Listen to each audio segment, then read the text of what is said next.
ये दास अनिरुद्ध आप लोगों को रोज कथा सुनाता है और आप लोग कथा रोज सुनते हैं। अभी भी ये गुरु मंत्र लेने बैठे हैं ना, तो आपका गुरु मंत्र में 1 रुपये फीस ली गई, 1 रुपये लिया गया आपसे ना। गुरु मंत्र लेने का 1 रुपये हम लेते हैं, कभी आज से कभी नहीं लिए, जब से होश संभाला तब से।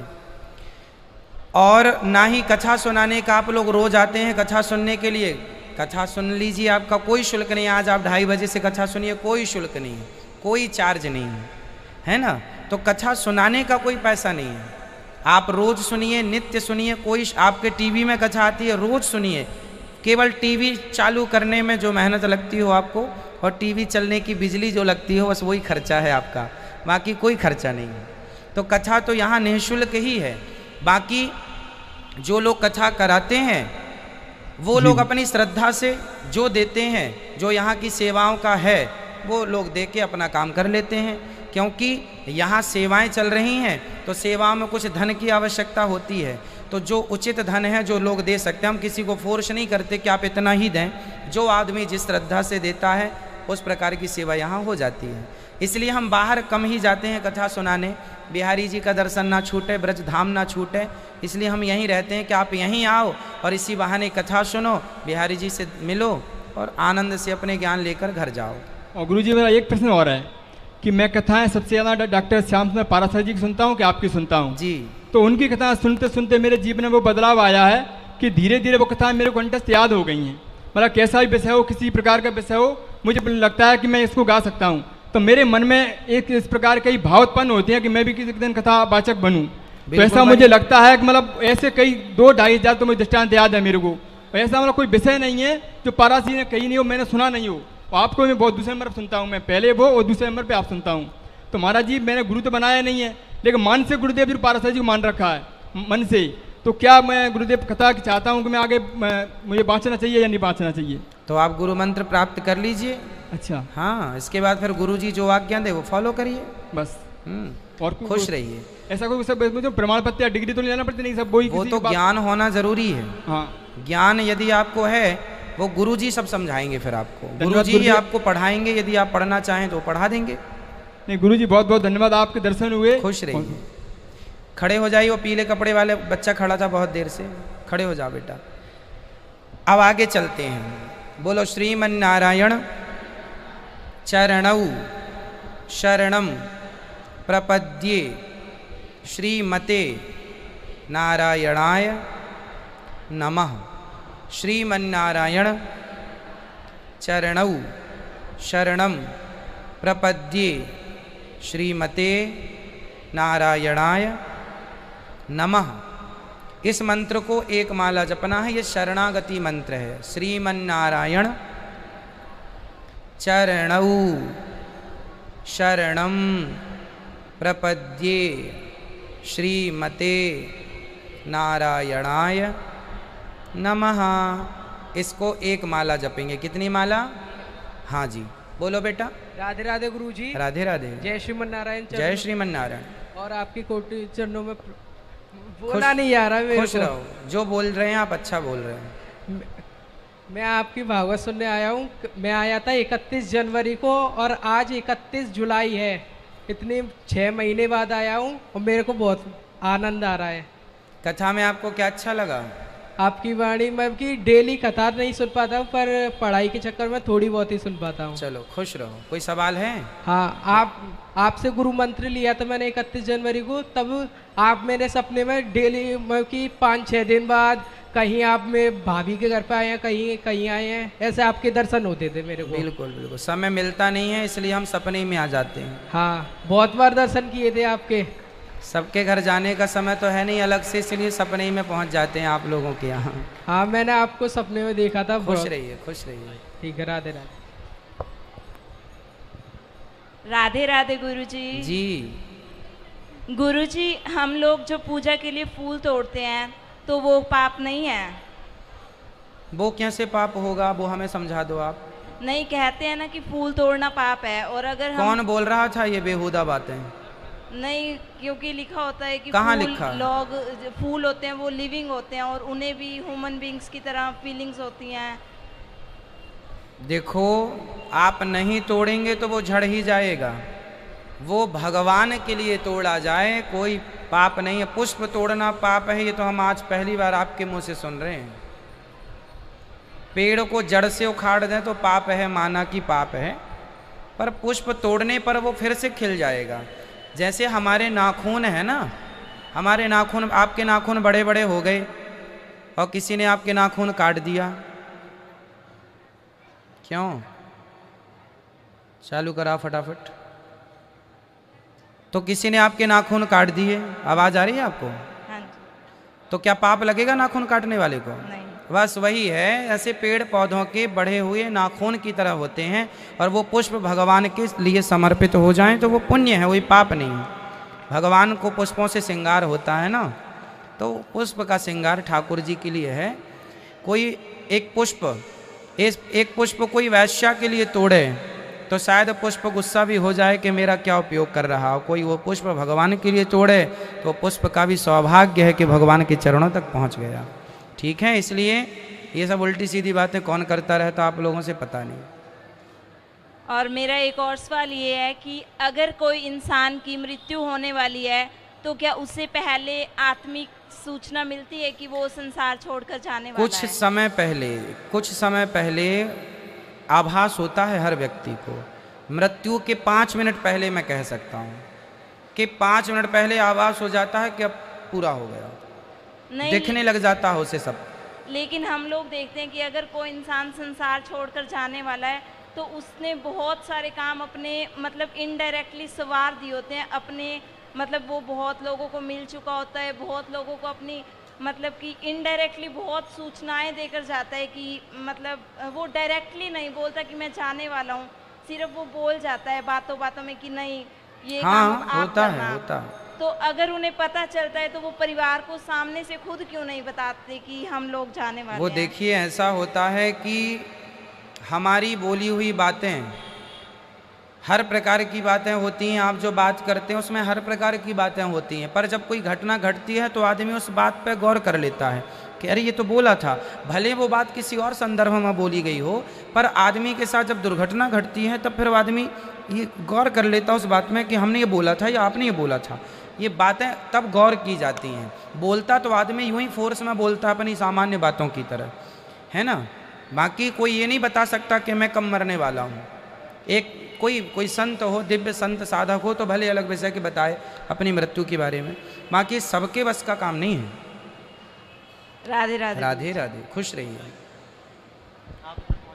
राधे राधे गुरुजी। जी राधे राधे,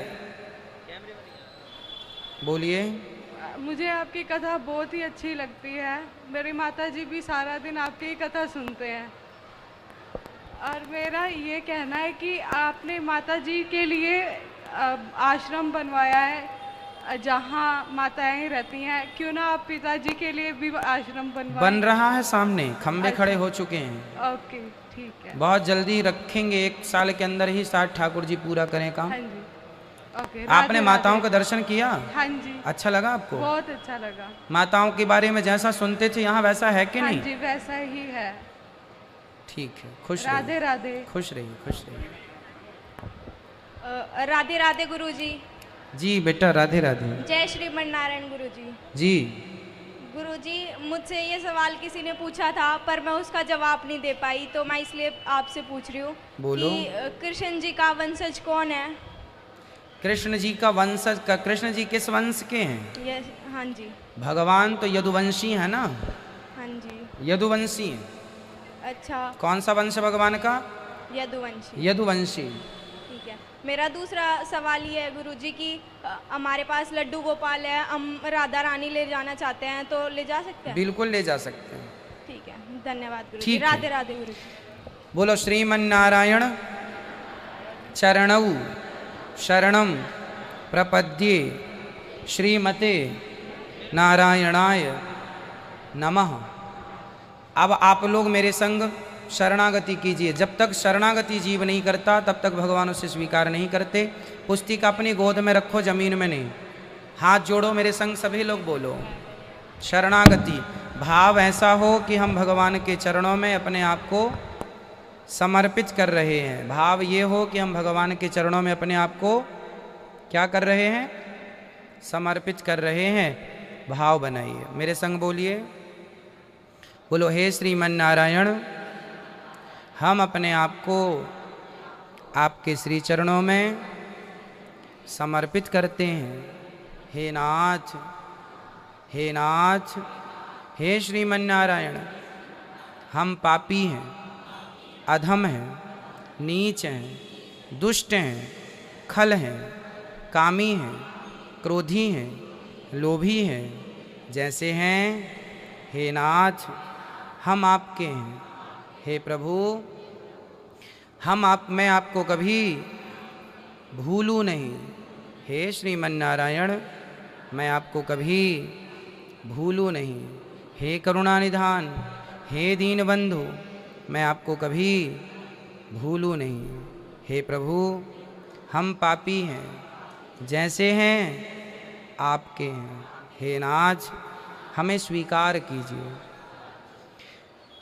ऐसी प्रार्थना आपको रोज करनी चाहिए कि हे नाथ, मैं आपको कभी भूलूं नहीं। मैं पापी हूँ, अधम हूँ, नीच हूँ, दुष्ट हूँ, खल हूँ, कामी हूँ, क्रोधी हूँ, लोभी हूँ, पर जैसा हूँ प्रभु आपकी हूँ, आपका हूँ। ये बात रोज कहना है आपको, रोज ये प्रार्थना करनी है और ये बात दिल से कहनी है। आप जिस दिन ये बात दिल से कहेंगे कि हे नाथ, मैं आपकी हूँ, आपका हूँ, मैं पापी हूँ, अधम हूँ, जैसी हूँ आपकी हूँ, जिस दिन ये बात दिल से कहेंगे उस दिन आपकी आँखों के आंसू निकल पड़ेंगे, छलक पड़ेंगे। और यदि ये बात आप दिल से नहीं कहेंगे तो कभी आपकी आंखों में आंसू नहीं आएंगे। आपकी आंखों के आंसू ही इस बात का सबूत हैं कि आपने ये बात दिल से कही है, आपने ये बात मन से कही है, आपने ये बात हृदय से कही है। यदि आपकी आंखों में आंसू नहीं आते तो समझ लीजिएगा कि आप केवल ऊपरी बातें कर रहे हैं, केवल भगवान से मजाक कर रहे हैं। तो भगवान से क्या कहेंगे रोज? जोर से बोलो, हे नाथ, हम पापी हैं, अधम हैं, नीच हैं, जैसी हूँ, जैसा हूँ आपका हूँ। कौन कौन कहेगा रोज ऐसा भगवान से? क्या कहोगे? सब कहो मेरे संग एक साथ, अपने से कहो, अपनी अपनी बात। आप लोग पापी हो के नहीं, पहले ये कन्फर्म करो। अधम हो, नीच हो, कामी हो, क्रोधी हो, लोभी हो, आप पापी हो, हाँ या ना? भगवान के सामने देखो हम सब पापी हैं, हमसे बड़ा पापी कोई नहीं है। इस धरती पे ऐसा कोई पाप नहीं है जिस पाप को हमने 1000 बार ना किया हो। हैं तो पापी पर अपने आप को बड़ा पुण्यात्मा सा प्रेजेंट करते हैं। इसलिए मान लो कि हम पापी, भगवान से, किसी से, आदमी से नहीं कहना, भगवान से, हे नाथ, जैसी हूँ, जैसा हूँ आपका हूँ। और ये बात दिल से कहो, हे गोविंद, मैं आपको कभी भूलूँ नहीं। हे जगन्नाथ जी, हे बिहारी जी, मैं पापी हूँ, आपके लायक नहीं हूँ, मैं अधम हूँ, नीच हूँ, पर जैसा हूँ आपका हूँ। जब ये बात जिस दिन दिल से कहोगे, आँखों के आंसू रुकेंगे नहीं। बस वो आंसू ही इस बात का प्रमाण होंगे कि आपने बात दिल से कही। अभी तक आप लोगों ने बात मुंह से कही है, इसलिए हृदय से कहिएगा। जब तक नहीं कहेंगे भगवान आपको कभी स्वीकार नहीं करेंगे। कौन कौन दिल से कहेगा? अपने घर पर रोज अपनी प्रार्थना में सम्मिलित करो ये सब चीज़ें, ठीक है? रोज करना है। अच्छा, अब आगे चलते हैं। नीचे के 2 मंत्र एक एक बार बोलना है। सर्वधर्मान परित्यज्य मामेकम शरणं व्रज, अहम त्वा सर्व पापेभ्यो मोक्षयिष्यामि मा शुचः। लक्ष्मीनाथ समारंभां नाथयामुन मध्यमाम् अस्मदाचार्य पर्यन्तां वंदे गुरु परंपराम।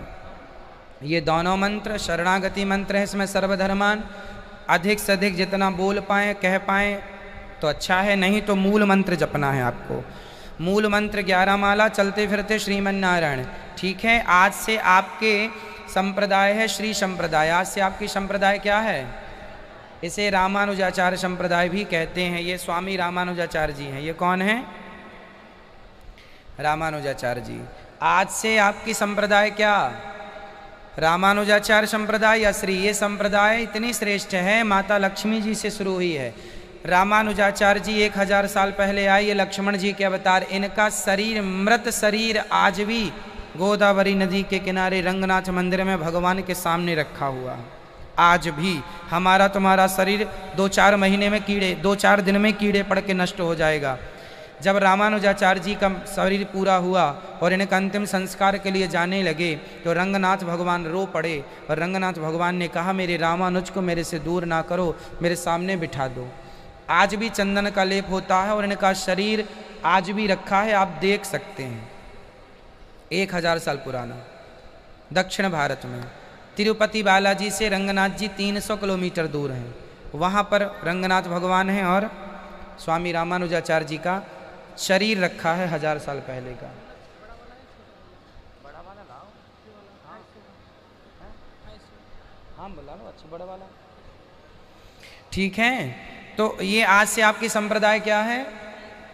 श्री संप्रदाय। महिलाओं को ऐसे तिलक लगाना होगा आज से। महिलाएं ऐसे तिलक लगाएंगी, पुरुष ऐसे। खड़े हो जाओ आप में से जिसने तिलक लगाया। कौन ने? आप खड़े हो जाइए।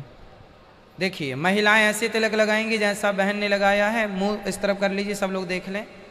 बिंदी के नीचे व्हाइट कलर का वी बनेगा महिलाओं के। पुरुषों को हमारे जैसा तिलक, या जैसे भैया ने लगाया ऐसे। यहाँ देखो, यहाँ बना हुआ है आपका तिलक। ठीक है, तिलक कौन कौन लगाएगा आज से? जिनके पति नहीं है वो भी तिलक लगाएंगे। सबको तिलक लगाना है। कौन कौन तिलक लगाएगा? मुसलमान टोपी लगाता है, उसे शर्म नहीं आती टोपी लगाने में, लेकिन हिंदुओं को तिलक लगाने में शर्म आती है। जब आप ही अपने धर्म का पालन नहीं करेंगे तो करेगा कौन? इसलिए रोज तिलक लगाएंगे, गर्व से लगाएंगे। तिलक इसलिए लगाते हैं इस भाव से कि ये भगवान श्रीमन नारायण के चरण है। बीच में माता लक्ष्मी है और नीचे ये चरणों को रखने की आसन है। तिलक इस भाव से लगाना चाहिए कि ये भगवान श्रीमन नारायण के चरण है। कौन कौन तिलक लगाएगा? शर्म तो नहीं आएगी? लोग हंसेंगे फिर। लोगों का काम हंसना है। आप अपनी संस्कृति का पालन करें, अपने धर्म का पालन करें, इसमें कोई बुराई है? आज टोपी मुसलमान लगाता है, उसे देखकर कोई हंसता नहीं है, लेकिन हिंदू तिलक लगाए, चोटी रखे, माला पहन ले तो लोग हंसने लग जाते हैं। हमारे धर्म के सबसे बड़े, उस धर्म को नष्ट करने में हम हिंदुओं का ही हाथ है। हम ही अपनी संस्कृति के पालन करने में लजाते हैं, शर्माते हैं, हंसते हैं, हंसाते हैं। अरे अपनी धन संस्कृति का, धर्म का पालन गर्व से करना चाहिए। हमारे माथे पे भगवान श्रीमन नारायण के चरण हैं। और हफ्ते में एक दिन आप लोग धोती कुर्ता पहना करोगे। हर पुरुष से मैं निवेदन कर रहा हूँ, हम जैसे धोती पहनते हैं, कुर्ता पहनते हैं, आप भी एक दिन हफ्ते में, 15 दिन में एक दिन कुर्ता पहना करो। ये भारतीय लिबास यही है, आपके नाना जी दादाजी पहनते हैं। एक दिन तो पहनो, शॉपिंग करने जाओ धोती कुर्ता पहन के, ताकि लोग जाने कि ये भारतीयता है। आज लोग भारतीयता को नष्ट कर रहे हैं, भूल रहे हैं। आपका धर्म नहीं है अपनी संस्कृति को बचाना। हम हिंदुओं का धर्म है कि हम अपनी संस्कृति का प्रचार करें। हम गुड मॉर्निंग, गुड आफ्टरनून बोलने लग गए हैं। हम जय श्रीमन नारायण छोड़ चुके हैं। हम सीताराम छोड़ चुके हैं। जय श्रीमन नारायण, राधे श्याम छोड़ चुके हैं। हम लोगों ने बच्चों को पोयम रटानी शुरू कर दी है। गीता के श्लोक छोड़ चुके हैं। रामचरितमानस की चौपाइयाँ छोड़ चुके हैं। इससे संस्कृति नष्ट होगी। आपका धर्म है कि आप अपनी संस्कृति का बच्चों के जन्मदिन में जाओ, शादी की सालगिरह में जाओ, कहीं भी जाओ तो आप गिफ्ट करते हैं तो आप फूल गिफ्ट करते हैं। फूल वूल ना दिया करो, गिफ्ट करना है। गीता गिफ्ट करना सीखो, रामायण गिफ्ट करना सीखो, भागवत जी गिफ्ट करना सीखो, ताकि लोग गीता रामायण से जुड़ें। आज का यूथ, आज के बच्चे गीता से जुड़ें। गीता पढ़ो तो सही। धरती का ऐसा कोई ज्ञान नहीं है जो गीता में उपलब्ध ना हो। पढ़ते ही नहीं, लोगों को फुर्सत नहीं है। तो कौन कौन धोती कुर्ता पहनेगा हफ्ते में एक दिन, 15 दिन में एक दिन? मेरे दोस्तों हाथ उठाओ। आप जवान मेरे भाई लोग धोती कुर्ता पहना करो। अपने दोस्तों को बताओ ये भारतीयता है। केवल शराब पीना, गांजा पीना, चरस खाना, अफीम खाना क्या यही आपकी यूथ का धर्म काम है? ना, आपको सही रास्ते पर चलना है, औरों को सही रास्ते पर चलाना है। तो कौन कौन पहनेगा गर्व से धोती कुर्ता? तिलक का सम्मान कीजिए, धोती कुर्ता पहना सम्मान कीजिए। माला पहनिए, तुलसी की माला। अंदर जाके शंख चक्र लीजिए और अपने द्वार पर शंख चक्र तिलक लगाइए भगवान जी का, ताकि आपके घर में निगेटिविटी ना प्रवेश करने पावे। ठीक है। आज से एकादशी, रामनवमी और कृष्ण जन्माष्टमी कितने हो गए? रामनवमी, कृष्ण जन्माष्टमी और एकादशी। एकादशी का व्रत सबको करना है, रामनवमी का, कृष्ण जन्माष्टमी का, तीनों व्रत। व्रत में आप खा सकते हैं, फलाहार कर सकते हैं, नमक खा सकते हैं, सेंधा, ठीक है, दूध दही खा सकते हैं। इसके अतिरिक्त आप लघु शंका जाएंगे तो 4 कुल्ला करना है, 4 कुल्ला करना है, पाँव धुलना, हाथ धुलना, इसके बिना शुद्धि, और शौच करने के बाद नहाया करो, इसके बिना शुद्धि नहीं। जैसी शुद्धि वैसी बुद्धि। आज से आप जो खाएंगे पहले ठाकुर जी का भोग लगाएंगे, फिर खाएंगे, प्रसाद पाएंगे, हाँ या ना? कौन कौन भोग लगा के खाएगा? आप शराब तो नहीं पीते, आप मांस तो नहीं खाते, आज से शराब और मांस का कभी स्पर्श भी नहीं। आप शराब पीते हैं? आप पीते हैं? आप पीते हैं? शराब और मांस कभी सेवन ना करना। और सदा भगवान आपका जो इस मंत्र का श्रद्धा से जाप करेगा, आपके जीवन में कभी धन धान्य की कमी नहीं होगी, ये मेरा वचन है। ये संप्रदाय श्री संप्रदाय है। आज से आप सच्ची के लक्ष्मी पुत्र हो गए हैं। तिलक लगाओ, भगवान का स्मरण करो, नाम जपो। धन की कमी कभी हो जाए तो बता देना। यदि श्रद्धा से इस मंत्र का, आज से आपकी सच्ची माता लक्ष्मी हो गई, पिता नारायण हो गए। लक्ष्मी हमारी माता, नारायण हमारे पिता हो गए, ठीक है। भोग लगा के खाएंगे। आज से आपका नाम होगा दास, अपने नाम के आगे दासी दास लगाना, दास अनिरुद्ध दास, सविता दास, कविता, ताकि ये भाव बना रहे कि हम प्रभु के दास हैं। आज हमने आपके पंच संस्कार किए, पहला मंत्र, दूसरा तिलक, तीसरा नाम, अब चौथा आपकी भुजा में लगेगा शंख और 5वां चक्र। आप सभी लोग शंख चक्र लगवाइए। जिन्हें मिलना है हमसे अंदर आ जाइए गौरी गोपाल प्रांगण में। आज की प्रश्नोत्तरी यहीं पूरी करते हैं। जो प्रश्न रह गए हैं आपके, कल 9:30 बजे फिर सुबह आपसे भेंट होगी प्रश्नोत्तरी श्रृंखला के संग। यूट्यूब पर जो जुड़े हैं चैनल को सब्सक्राइब कर लें, शेयर कर लें। सबको जय श्रीमन्नारायण, जय श्री कृष्णा। जय श्री कृष्ण। ठीक है, आप लोग शंख चक्कर लगवा लीजिए। इधर आ जाएं, इधर प्रश्न कल कर लेना 9:30 बजे। इधर आ जाएं।